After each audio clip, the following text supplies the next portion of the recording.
Hello बच्चों, welcome to my channel learning launch. आज हम शुरू करेंगे क्वेश्चन नंबर 5। देखो क्वेश्चन नंबर 5 में क्या लिखा है। A circle of radius is 21 centimetre and are substance an angle of 60 degree. ठीक है,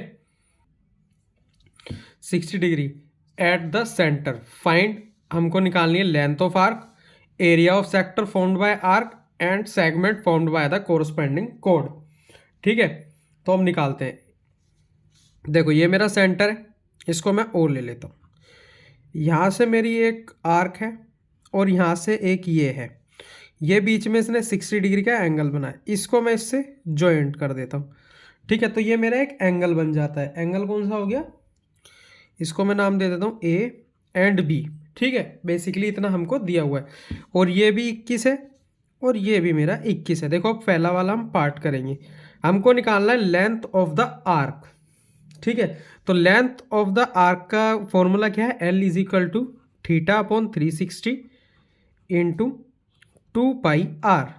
तो थीटा कितना है, मतलब angle 60 upon 360 into 2 into 22/7 into R कितना है 21। 7 से काटोगे 3 आ जाएगा, 6 से काटो 60 से काटोगे 6 आ जाएगा, 3 से काटो 2 आ गया, 2 से 2 कट गया, तो लेंथ कितनी आ गई मेरी 22 सेंटीमीटर। हमारा फर्स्ट पार्ट कंप्लीट हो गया। सेकंड में क्या निकालना है, area of sector. Area of sector का तो कई बार आपने फॉर्मूला अब आपको याद भी हो गया होगा। देखो क्या क्या होता है, area of sector theta upon 360 pi R square.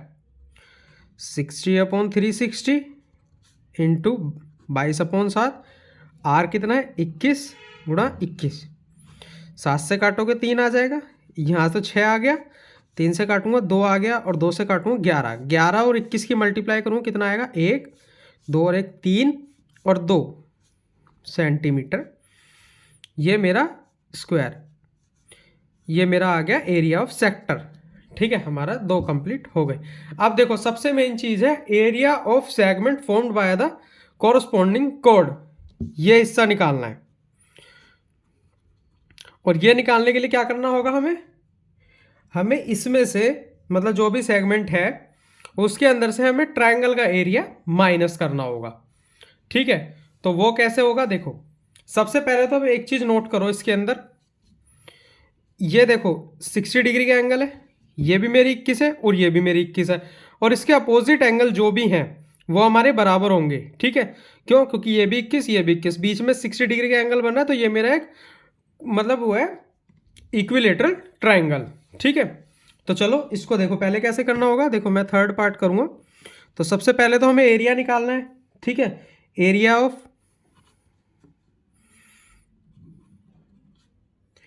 Triangle, तो इसके अंदर पहले मैं लिखूंगा O A is equal to O B. ये मेरी रेडियस है, मैं ताकि इसके अंदर बता सकूं, तो angle A is equal to angle B हो जाएगा। क्यों हो जाएगा,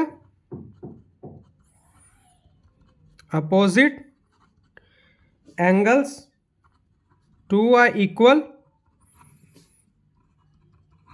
साइड्स आर इक्वल। ठीक है, ये हमने यहां बोल दिया। ठीक है, अब देखो जब ये हो गया तो मेरे सारे एंगल बराबर हो, तो मतलब सारे एंगल आ गया, angle A plus angle B plus angle C, मतलब angle O is equal to कितना हो गया 180 डिग्री के। कैसे, एंगल सम प्रॉपर्टी। ठीक है, तो देखो एंगल ए और एंगल बी हमको नहीं पता, तो हम उसको एक्स मान लेंगे, और ये दोनों मेरे एंगल बराबर है, तो मैं यहां लिख सकता हूं एक्स प्लस 60, तो मेरे को पता है एंगल हो, तो 180। तो ये कितना आ गया, ये मेरा 2x आ गया, 180 में से माइनस हो जाएगा 60 डिग्री, तो x यहीं रहेगा। 180 में से हम 60 माइनस करेंगे, कितना आएगा 120। ठीक है, और ये दो मेरा इधर मल्टीप्लाई में था डिवाइड में, तो 60 डिग्री।